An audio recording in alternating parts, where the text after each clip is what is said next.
Welcome back to the Tech Startup Network podcast. Joining me today is Mandy Major, a recognized entrepreneur and healthcare operator. After 15 years in media, she became a certified doula, built one of the first telehealth doula startups in the US, Major Care, and then exited to Assured Health Partners.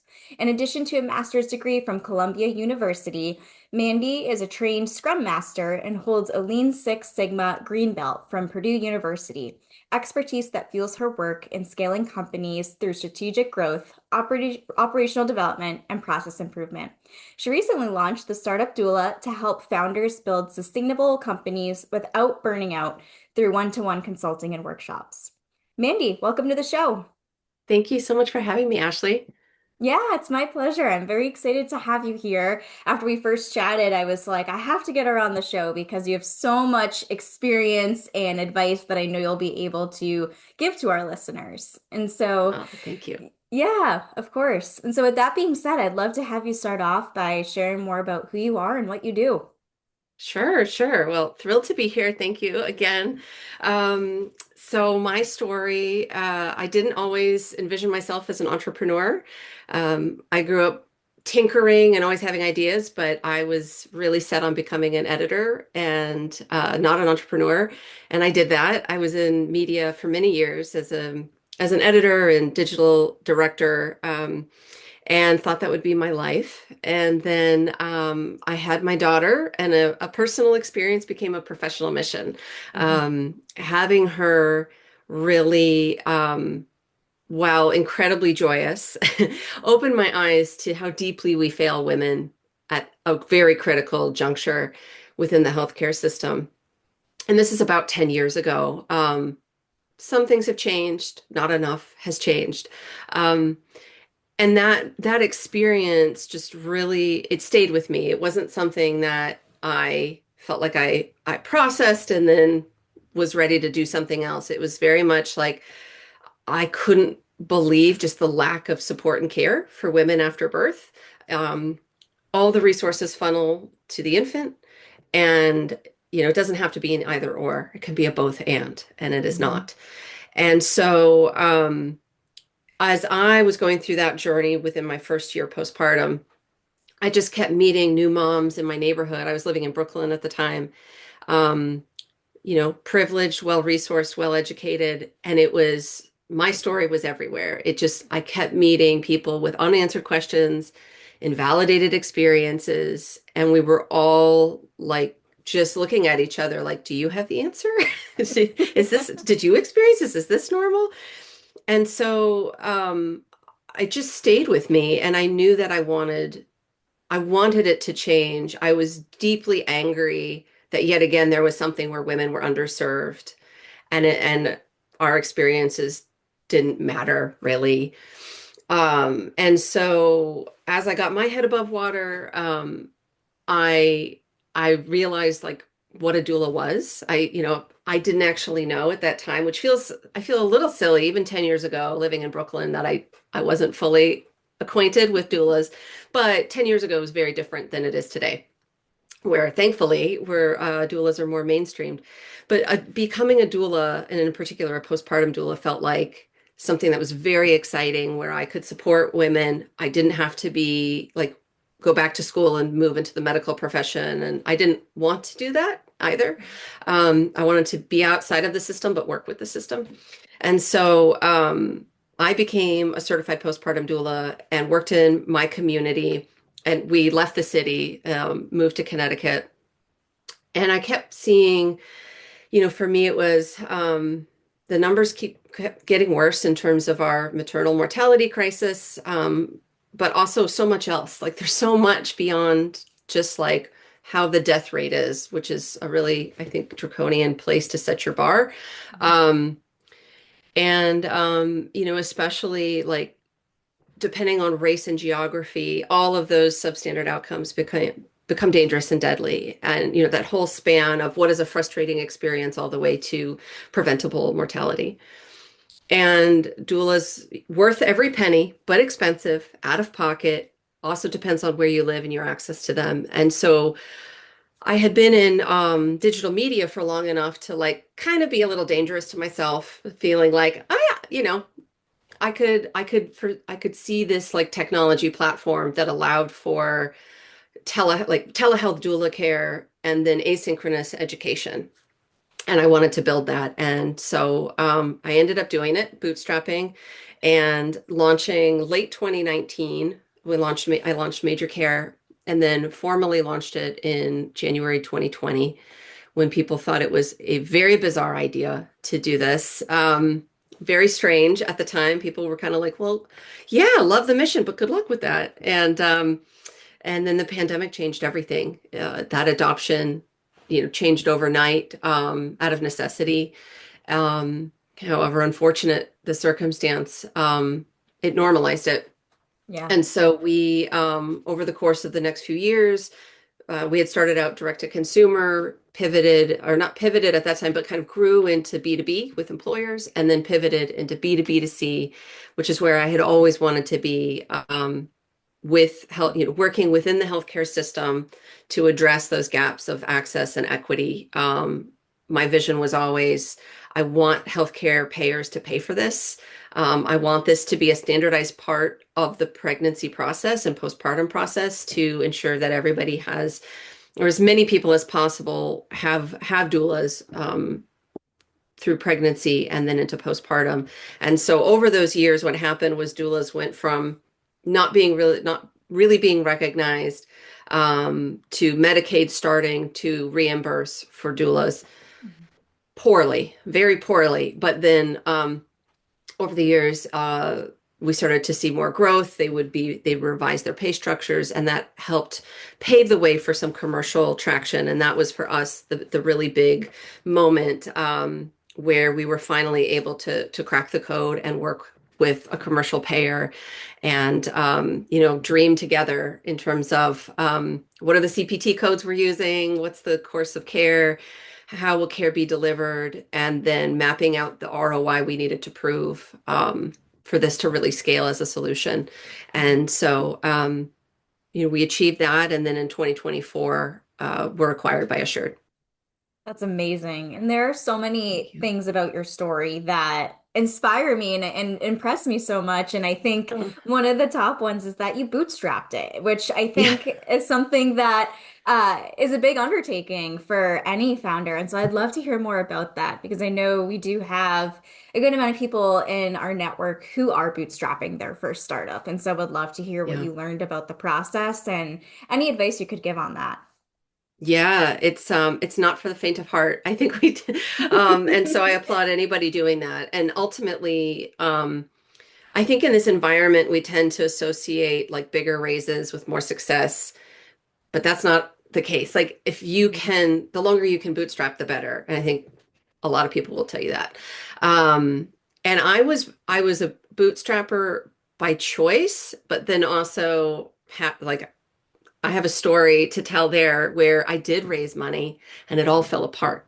Oh no. And so we should dig into that. And I kept Yes. going. I did do one accelerator that provided some capital, but kind of a minor amount that allowed us to really like recover from the fallout of the raise folding, and then allowed us to, help support the runway that allowed us to work with a commercial partner and really get in lockstep with the healthcare system and then lead to acquisition.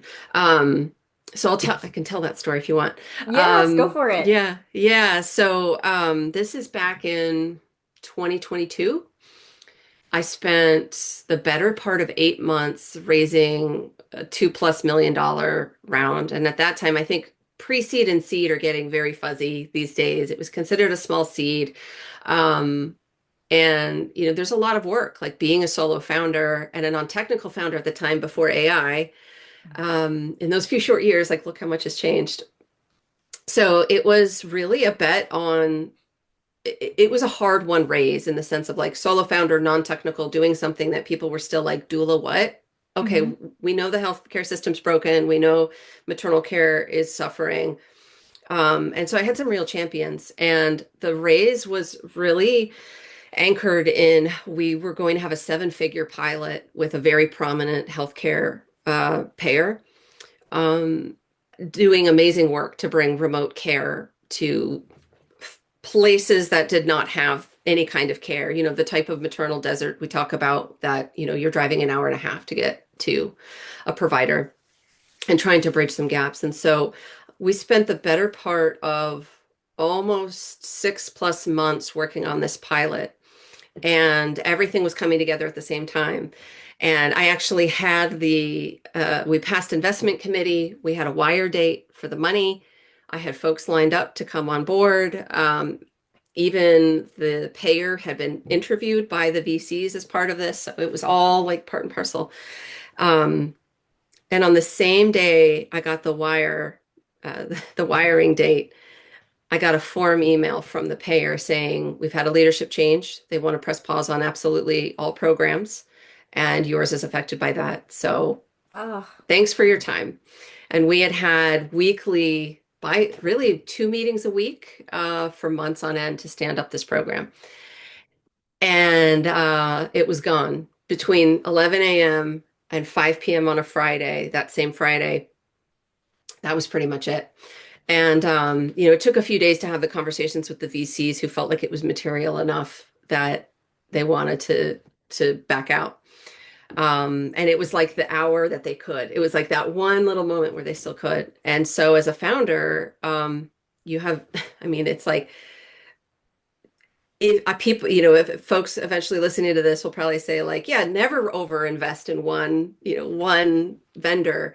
But when you're in it, it can be very hard not to do that. And I learned mhm, a big lesson not to over index on the whale.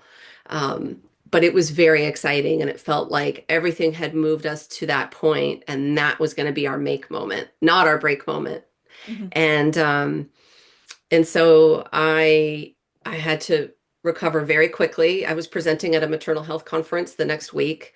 The ex we had been admitted to a selective accelerator that was starting within the next week as well. It was that moment of, do you fold up shop and just say, okay, we're done, or do you keep going? And after a few days of soul searching, I decided to keep going. And that accelerator, gave us that lifeline to push through. And we were able to grow the business and end up really seeing through those other conversations we've been having for quite some time with the commercial payer that we started to work with.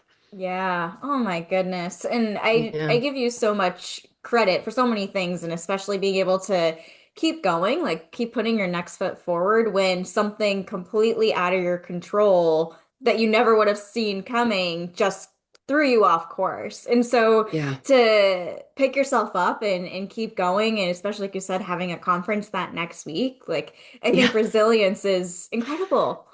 Thank you. Thank you. And I think that's part of what I feel so passionately now about is supporting founders from that level of humanness of not just Hmm. like, let's talk about go to market, let's talk about process optimization. Like, yes, you need that, sure, but also like us as individuals, because especially having bootstrapped, and so like you mentioned so many folks bootstrapping, you're not playing with house money. Like Hmm. this is your time, your energy, your identity, your finances. It's everything. And so we need to take care of ourselves to the best of our ability to see the traction we want to see and to have that longevity and build sustainably. Because yeah, there are those moments like you were like going to be on the floor wondering, what was it all for? How do I move Hmm. forward? But then you figure out how to do that, and it comes down to your support system. Absolutely. And speaking of figuring out how to do it, you clearly did if you were then acquired in, was it 2024 you said? Yeah, mid 2024. Oh my gosh. So I'd love to Yeah, hear yeah. what that was like. If you had the long-term goal of getting acquired, or if it was something that just kind of fell in your lap, so to say. Like, would love to hear more about what that was like. Yeah, sure. Um, for me, I was never shy about, I always wanted to be acquired. I Yeah. didn't, and I think given like what I was doing, it wasn't like we're going to IPO someday. That's just not the, I think that that narrative is changing across the Hmm. board.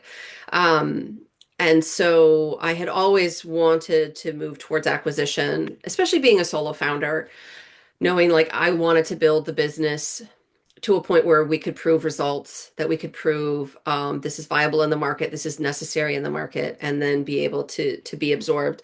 Um, Not to say that it's linear at all. I think you think it's going to be a straight line, and it's really like a heartbeat under Yeah. stress, right? It's up and down, up and down, up and down. Um, and so I had had some early conversations.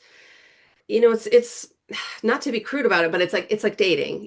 There has to Yeah. be so much that aligns. It's not just what's on paper. There has to be synergy in your vision, um, and what is the longevity going to look like for that company. And so there were some early conversations didn't pan out, and then I went into 2024 being pretty bullish about it. And I'll tell you why. The market, there was a lot of solutions coming to the market. Capital, I wasn't interested in going back and raising capital because of what had happened. Even though the VCs I worked with were lovely people, they were really, really good investors. So I just want to say that. But the market was still funky in 2024. We were still recovering. Overall, it was just a tough market to raise, a lot of competition, and I felt like consolidation at that point made the most sense. Hmm. Um, I wasn't interested in going out and doing a big raise. So it felt like, yeah, this is the time. I've done what I've wanted to do, and we're going to be better together. And so this is probably not your typical scenario. And I know it's not. Typically you get a broker, you go through, kind of like selling a house. Like it's best where you have a broker and they represent you. I made a short list of companies that I felt fit what I wanted to do. There was synergy there in their programming, and I approached them. And I think that was, yeah, probably very strange. Not your typical pathway, but I approached them and basically talked about partnership, and, those conversations matured, and here we are. Oh, I love it. And I mean, I think that goes back to what you mentioned earlier about doing things with heart. And I think that is a true testament to that, where it's like you built this company yourself, being a solo founder. Of course, it was going to be super important to you that your company ended up in the right hands, who would be able to see it through and be able to do so much more with it than you could have as a solo person. Exactly. Exactly. It's sort of like knowing what your boundaries are, knowing when it's time to fold up your cards, and like you're done. Could I have Hmm. kept going and pushed and later exited? Sure. Did I want to? No, I did not. It was time. Yeah. It was definitely time. Yeah. And so after you got acquired, did you take some time to just decompress and have some time for yourself before focusing on consulting, or did you kind of get the itch and go right into it? Yeah, I did not take any time, and I'll circle back to that because it's part Yeah. of the work I'm doing now. So, the PE firm that acquired us, I went to work for one of their portfolio companies as chief experience officer to help them scale their fee-for-service doula program, and work on that from a foundational level for commercial and Medicaid plans, Hmm. in person and virtually. And I literally didn't take a minute. We signed at 8 a.m. Was it 8 a.m.? Yeah, I think it was 8 a.m. in the morning.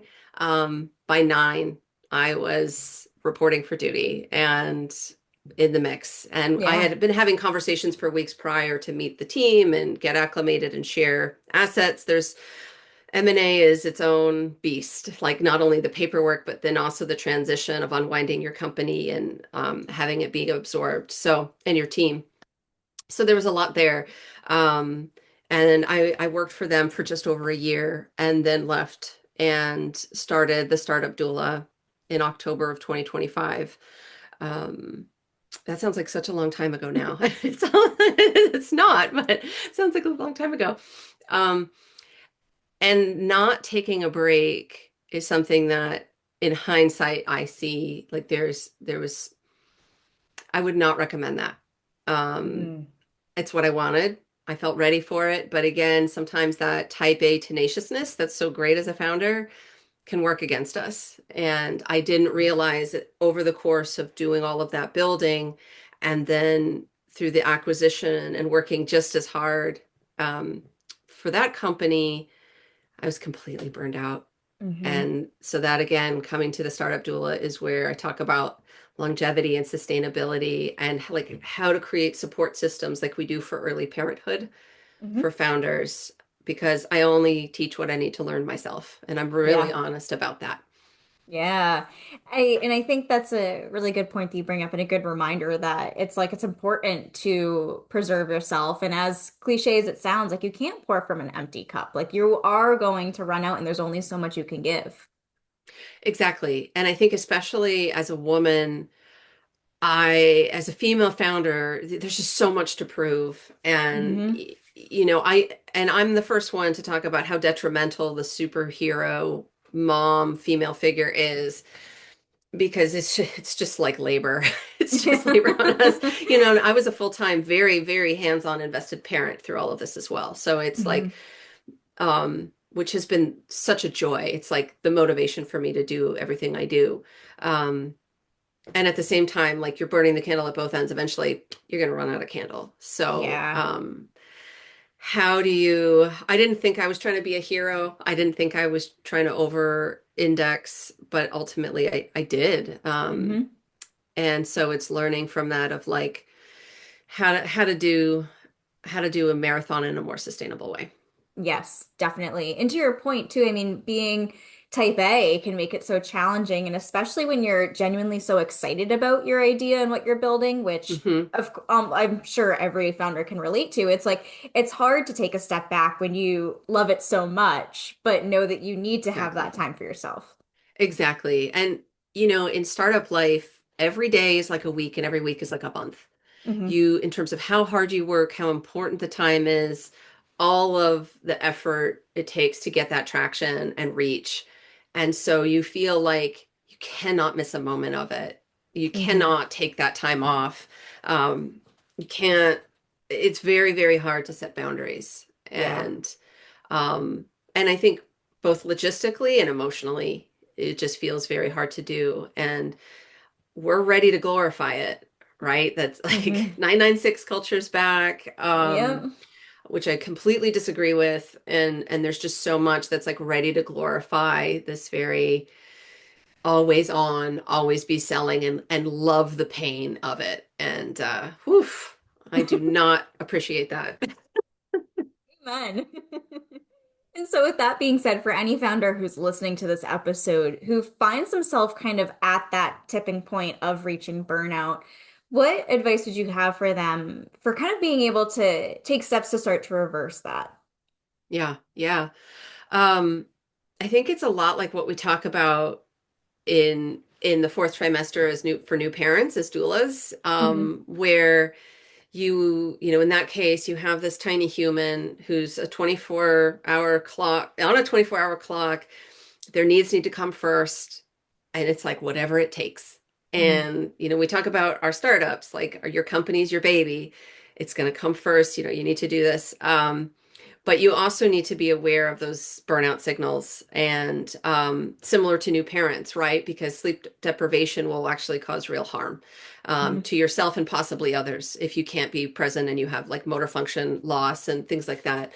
So I think about creating support systems, knowing there are moments where like balance is bullshit. This idea that, like when we tell people you should Hmm. stress less, it's like, thanks. Now, how do I stress less? So helpful. What, right? It's not helpful. We say, oh, we say it to startup founders, we say it to pregnant people all the time. Um, and so, like, balance isn't always going to be possible. So, how can you create a support system that can at least alleviate some things? And I think that can look like, depending on your resources, it can look like outsourcing some things. I love to talk about outsourcing how you feed yourself, if that's something you can afford to do. And like, it doesn't need to be extravagant and it's not like unhealthy takeout, but like, um, I've written about this before of like meal delivery 3 days a week. Mhm. That's like healthy pre-made meals that are not that expensive, not real. It's an expense, but it's a manageable one. What does that buy me back, or my household back in time? thinking about what to cook, going to the store, getting it delivered, prepping it, cleaning it up, all of that. So that's like something really small, but it parallels to postpartum too, like starting a meal train. I don't think Hmm. anyone will have a meal train for you as a startup founder, but if you're resourced to outsource a little bit, that could be helpful. Just like a support system beyond your immediate family. I think your immediate family is going to be vital, but you can burn out their patience pretty quickly, and they're also not going to understand like everything you're facing, even if they're amazing humans. So, looking at the mentors that you can have, like building an advisory board, getting mentors, even, to some degree, like founder circles can be helpful.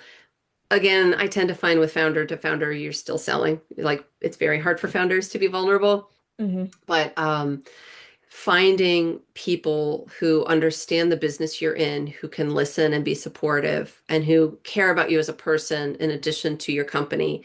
Um, the advisors on your cap table hopefully are those people, but they're not always, and they will have a vested interest in how the company's doing. So it might be hard for them to fully support you as a person. So Yep. I think just looking outside of that and working, if you can't find a mentor, a therapist, or some other support system, and then I think again, like in postpartum, um, for new parents, self being aware and self-diagnosing that there may be depression or anxiety is very, very challenging. Hmm. And it's usually the support person around that birthing person that notices it first. Hmm. So when it comes to burnout, hopefully, you're not getting to a point where there's like something critically going wrong, but maybe you're like overly tired, overly cranky, quick to be emotive more than usual. Things are you're distracted, you're having just your pilot light is going out for the Yeah. company. And hopefully you have people who can be really honest around you, and kind of be let them know like this is going to be a hard season. Like say you're going into a fundraise, let people know that you're doing that and how can they support you, and just being honest about what your needs are. Yes, I love that you mentioned the value in having a support system and also the fact that you acknowledge that balance isn't always going to be possible, which I think is important because sometimes it's like I've never felt like having a perfect, even work-life balance is ever achievable. Especially for me, I feel like I go through seasons where it's like some Exactly. seasons are crazy busy, and then on the downside, the other seasons kind of that are slower even it out. And so I really love that you said that it's not really a perfect balance, but just being able to have those people and strategies that you can turn to support you during that time is crucial. Yeah. Yeah. Well, thank you. And it's the seasonality, I think, is the perfect way to look at it. Hmm. And just knowing you can't be all things at all time, not for very long, at least. Yes, absolutely. I once had a client who told me this quote in this was probably a few years ago, and it's stuck with me ever since because it was so impactful. And it's the idea of in life, we're always going to be juggling multiple balls. Know which balls are glass and can't drop, and know which ones Mm, are plastic. And when she said that to me, I was like, oh my gosh, that is so true. It's like we're always, as humans, as founders, as business owners, always going to have so many things that we have our hands in, but know which ones absolutely have to be prioritized and which ones are okay to put on the back burner. hmm. That's exactly it. Exactly it. And also knowing even within those seasons, what is truly important and Hmm. what can wait. Yeah. And I've talked with founders on vacation, and like if you have one day, like if you need to talk to an investor, yes, all right, you need to be available for them. If you're like if there's a smaller question or you're taking a networking call, no, thank you. Do Mhm. not take the networking call with me while you're on vacation. It's like that can wait. That can wait. So like also working on prioritization is really helpful even within those seasons. Yes, I love that. And one thing I would love to ask you, Mandy, and this is probably my favorite question to ask our guests, is I always love to ask our guests to give a shout out to someone in tech who's doing something cool right now. So it could be a founder, could be a VC, a community builder, really anyone is fair game. But I'd love to hear who you're admiring and feeling inspired by lately. Oh, I love that question. I really do. I think about a long-term mentor I've had. I don't think I've ever said her name, but I talk about her plenty because she's so influential and wonderful. And her name is Julia Polk. And she was on our advisory board formally for Major Mhm. Care, but also became someone very dear to me who is just always inspiring. And she was in healthcare for many years and pivoted into climate and is now really doing a lot of discussion and bringing folks together, particularly in the Southeast, around climate and AI. And Mhm. I think the discussions she's having are really important for us as so much of our work starts focusing on AI.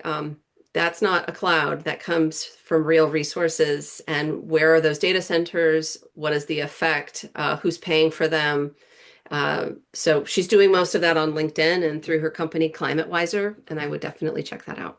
Oh, that's a good one. I have been reading a lot about the impacts on our environment from AIs, and I always look for new resources to find that. So I appreciate that shout out. Yes, yes, she's doing fantastic work. Amazing. Mandy, this has been such a good episode. Probably one of my top favorites, if I'm being honest. I feel like you shared such good things here. And I'd love to have you share with our listeners where they can find you online in case they'd like to connect. Sure, sure. Thank you so much for having me. LinkedIn, always happy to connect with folks. Just Mandy Major there. And then on Substack, I'm at the Startup Doula. Perfect. And I'll include those places in the show notes for our listeners. But Mandy, thank you so much for joining us today. Thank you so much, Ashley. Have a great one.